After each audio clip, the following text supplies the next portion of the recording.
जय श्री राम, जय जय श्री राम। कक्षा 12वीं भौतिकी, ठीक है। 6 टीचर आएंगे लेकिन पूरे छत्तीसगढ़ को फिजिक्स सिखाएंगे। अच्छा, आज छत्तीसगढ़ बोर्ड में 20 साल से आया प्रश्न, छत्तीसगढ़ बोर्ड में 20 साल से आया प्रश्न, बोले तो ऑनलाइन परीक्षा बोध या परीक्षा सार, बोले तो ऑनलाइन परीक्षा बोध या परीक्षा सार, क्योंकि हम जानते हैं कुछ साल बाद ऑनलाइन ही पढ़ाई होगा। रामचंद्र जी कह गए सिया से, ऐसे कलयुग आएगा पुस्तक कॉपी छोड़ के ऑनलाइन पढ़ाया जाएगा। मेरा चैनल का नाम है महेंद्र ज्ञान धाम। अध्याय 60 प्रत्यावर्ती धारा ट्रांसफार्मर का ये दूसरा वीडियो है। पहले वीडियो में ट्रांसफार्मर का सिद्धांत, कार्यविधि पूरा समझा दिए। उस वीडियो को देखो तब इसको देखना। इस वीडियो में हम लोग ट्रांसफार्मर में ऊर्जा हानि, ट्रांसफार्मर की दक्षता, ट्रांसफार्मर के उपयोग, ऊंचाई और अपचाई ट्रांसफार्मर में अंतर, इसको पढ़ने जा रहे हैं। पहले उस वीडियो को देखो ना ट्रांसफार्मर, तब इसको देखना, ठीक है। अच्छा, ट्रांसफार्मर में ऊर्जा हानि, ताम्र ह्रास, लौह ह्रास। ह्रास मतलब हानि, तो 4 टाइप की ऊर्जा हानि होते हैं, ताम्र ह्रास, लौह ह्रास, शैथिल्य ह्रास, चुंबकीय फ्लक्स क्षरण। अब सवाल उठता है ताम्र ह्रास क्या है, ताम्र ह्रास क्या है। अच्छा, इससे पहले ट्रांसफार्मर समझते हैं। देख, ये लोहे का क्रोड है, ये लोहे का क्रोड, उसमें ये तांबे के तार को लपेट कर कुंडली बनाया गया। लोहे के क्रोड में तांबे के तार को लपेट कर कुंडली बनाया जाता है। अच्छा, और इस तांबे के तार में धारा प्रवाहित किया जाता है, इस तांबे के तार में धारा प्रवाहित करते। और तुम लोग पढ़े हो, जब भी किसी चालक तार में धारा प्रवाहित होता है तो चालक तार गर्म हो जाता है। तो इसमें जब धारा प्रवाहित किया जाता है तो ये तार गर्म हो जाता है, और गर्म हो जाता है तो विद्युत ऊर्जा किसमें हानि होने लगता है, उष्मीय ऊर्जा। तो विद्युत ऊर्जा का उष्मीय ऊर्जा में हानि होने लगता है, इसे ही ताम्र ह्रास कहते हैं। और इसका निवारण, इस हानि का निवारण कैसे करें, तो कुंडली के जो तांबे के तार है उसको मोटा बनाया जाता है। इसका निवारण कैसे करते हैं, तांबे के तार को मोटा। तो हम लोग ह्रास बताने साथ में उसका निवारण भी बताने, ह्रास बताने साथ में निवारण। अच्छा, मेरे एक चीज़ सुनो, परीक्षा बोध क्या देखते हो, मेरा वीडियो देखा करो और वहाँ रटने की कोशिश करो, तुरंत याद हो जाएगा। जैसे यहाँ कैसे रटा रहा हूँ, देखो, लोहे के क्रोड में तांबे के तार को लपेट कर कुंडली बनाई जाती है। इस तांबे के तार में धारा प्रवाहित किया जाता है तो तांबे के तार गर्म हो जाता है, तांबे के तार गर्म। इस प्रकार विद्युत ऊर्जा का उष्मीय ऊर्जा में हानि होता है, जिसे ताम्र ह्रास कहते हैं। इसका निवारण तांबे के तार को मोटा बनाया जाता है। अब एक है लौह ह्रास, ये है, मैं बोला था क्रोड किसका बना जाता है, लोहे का, तो इसलिए लौह ह्रास है। क्रोड किसका बनाया जाता है, लोहे का। यहाँ कौन सा धारा प्रवाहित करते हैं, प्रत्यावर्ती।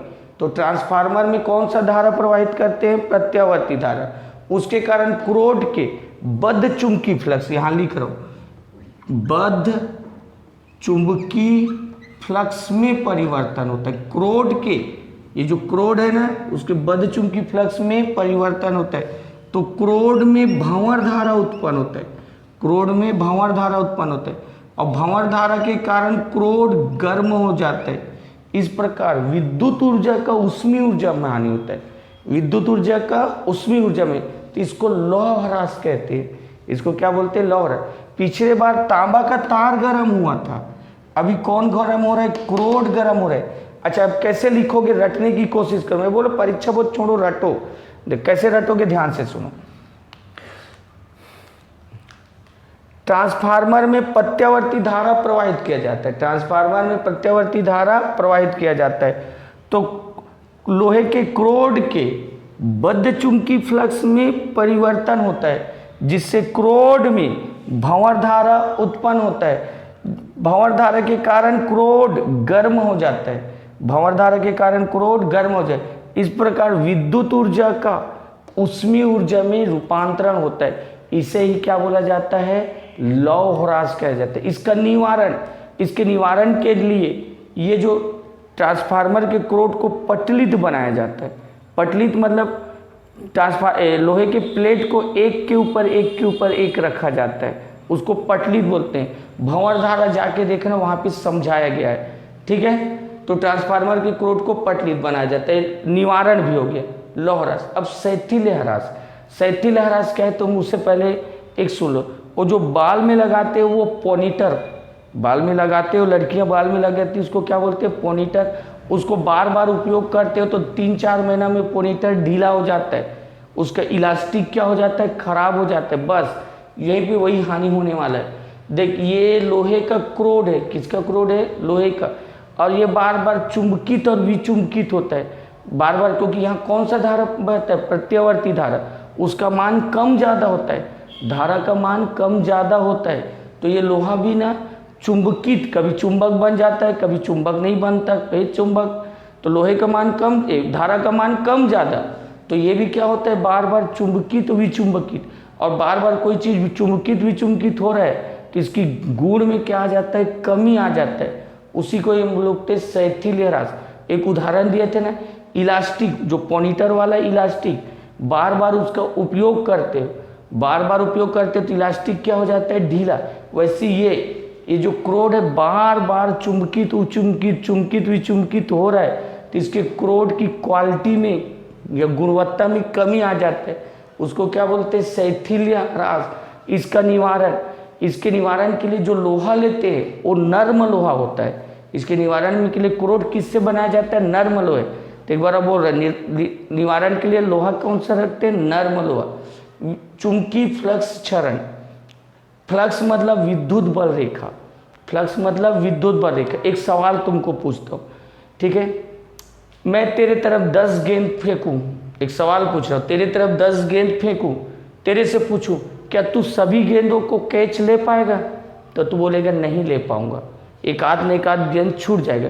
वैसे यहाँ पर जितने बल रेखाएं आएंगी वो सभी द्वितीयक में बद्ध होना चाहिए। जितने बल रेखाएं आएंगी वो सब किस में होना चाहिए, द्वितीयक में। लेकिन क्या सभी बल रेखाएं बद्ध होगी, जैसे तेरे तरफ पूछा था क्या सभी बल गेंदों को तू कैच लिया, नहीं लेगा। वैसे एक आध बल रेखाएं छूट जाएंगी, और बल रेखा ही तो ऊर्जा है, एक आध बल रेखा छूट गया तो एक आध ऊर्जा छूट गया, वही चुंबकीय फ्लक्स क्षरण है। तो ऐसे बोलेंगे, यह जरूरी नहीं कि प्राथमिक कुंडली से सभी फ्लक्स, प्राथमिक कुंडली के सभी फ्लक्स द्वितीय कुंडली से बद्ध हो। यह जरूरी नहीं कि प्राथमिक कुंडली के सभी फ्लक्स द्वितीय कुंडली से बद्ध हो, कुछ न कुछ फ्लक्स छूट जाता है, तो कुछ न कुछ फ्लक्स छूट जाता है, तो इसे क्या बोलते हैं, चुंबकीय फ्लक्स क्षरण। इससे भी ऊर्जा में हानि होती है। अब इसका निवारण, इसके निवारण के लिए क्या करते, इधर देखो ना, ये प्राथमिक कुंडली और ये द्वितीयक, ये अलग अलग बनाए हैं, लेकिन आजकल क्या कर देते हैं, पहले प्राथमिक कुंडली को बनाते हैं और प्राथमिक कुंडली के ऊपर में द्वितीयक कुंडली। जैसे यहाँ की बात करो, इसके अंदर रिफिल है वो प्राथमिक कुंडली है, इसके अंदर जो रिफिल है वो प्राथमिक कुंडली, और ये जो पेन है, मार्कर है, वो द्वितीयक कुंडली है। अंदर रिफिल है वो प्राथमिक कुंडली और ये पेन है वो द्वितीयक कुंडली। समझाने के लिए भले ऐसे बनाते, लेकिन आजकल के ट्रांसफार्मर ऐसे आते हैं, अंदर में प्राथमिक कुंडली, उसके बाहर द्वितीय कुंडली, पेन और रिफिल टाइप के। तो चुंबकीय फ्लक्स क्षरण का निवारण, देखो मैं पहले पूरा थ्योरी है इसलिए पूरा पहले समझा दूंगा, लास्ट में लिखूंगा, स्क्रीनशॉट ले लेना। तुम बार बार वीडियो को यहाँ देखते रहो, स्किप कर करके वो याद हो जाएगा। अच्छा, अब हेडिंग है ट्रांसफार्मर की दक्षता। ट्रांसफार्मर की दक्षता, इधर सुनो, यहाँ से धारा लगाते हैं, प्रत्यावर्ती धारा लगाते हैं, और यहाँ प्रत्यावर्ती धारा प्राप्त होता है, यहाँ लगाते हैं और यहाँ प्राप्त होता है। तो ये निवेशी है, ये निवेशी शक्ति, ये निवेशी शक्ति, और यहाँ प्राप्त होता है तो निर्गत शक्ति, निर्गत शक्ति। तो क्षम ट्रांसफार्मर की दक्षता, दक्षता मतलब ट्रांसफार्मर की क्षमता। तो ये ऐसे बोलेंगे, द्वितीय कुंडली के निर्गत शक्ति, ट्रांसफार्मर के, ये ट्रांसफार्मर है ना, तो ट्रांसफार्मर के द्वितीय कुंडली के निर्गत शक्ति और प्राथमिक कुंडली के निवेशी शक्ति के अनुपात को ट्रांसफार्मर की दक्षता कहते हैं। निर्गत शक्ति बटे निवेशी शक्ति के अनुपात को ट्रांसफार्मर की दक्षता कहते हैं और इसे ईटा से दर्शाते हैं। ट्रांसफार्मर की दक्षता क्या है तो तुम लोग बस इतना ही लिख देना, ट्रांसफार्मर के द्वितीय कुंडली की निर्गत शक्ति और प्राथमिक कुंडली की निवेशी शक्ति के अनुपात को, द्वितीय कुंडली की निर्गत शक्ति और प्राथमिक कुंडली की निवेशी शक्ति के अनुपात को ट्रांसफार्मर की दक्षता कहते हैं और इसे ईटा से दर्शाते हैं। अच्छा, जानते हो ट्रांसफार्मर इसकी अध्यक्षता अधिकतम 95% होती है। कभी भी कोई मशीन नहीं बनाना जिसकी दक्षता 100% हो, इसकी दक्षता 95% होती है। बाकी 5% तो ये ऊर्जा हानि में आ जाता है। 5% किस में चले जाता है? ऊर्जा हानि में। तो ट्रांसफार्मर की दक्षता हो गई। ट्रांसफार्मर का उपयोग सबसे बड़ा उपयोग विद्युत सप्लाई में किया जाता है। सबसे बड़ा उपयोग क्या है? विद्युत सप्लाई। इसका मेन ही उपयोग ट्रांसफार्मर विद्युत सप्लाई, तो इसका मेन उपयोग होता है विद्युत सप्लाई में। और उसके बाद इलेक्ट्रिक के जितने उपकरण देखते हो बड़े वाले, जैसे टीवी, फ्रिज, एसी, इन सब में बड़े उपकरण, टीवी, फ्रिज, एसी, इन सब में ट्रांसफार्मर लगा रहता है। इन अब तुम लोग मोबाइल के चार्जर तोड़ना, उस चार्जर में भी छोटा सा ट्रांसफार्मर लगा रहता है। तो इलेक्ट्रिक के उपकरण जैसे टीवी, फ्रिज, समझ गए, इस बड़े उपकरण में तो ये तुम लोग लिख देना ट्रांसफार्मर का उपयोग पहला है विद्युत सप्लाई में, दूसरा तुम्हारा टीवी, फ्रिज आदि विद्युत के उपकरण में। अच्छा, विद्युत सप्लाई को समझो, ये बहुत काम का चीज है। छत्तीसगढ़ का विद्युत कहाँ बनता है? कोरबा में। ठीक है, छत्तीसगढ़ का विद्युत कहाँ बनता है? कोरबा। और उसके बाद इस विद्युत को बड़े बड़े बिजली खंभा द्वारा पूरा छत्तीसगढ़ में सप्लाई किया जाता है। बड़े बड़े विद्युत खंभा लगा के पूरे छत्तीसगढ़ में सप्लाई।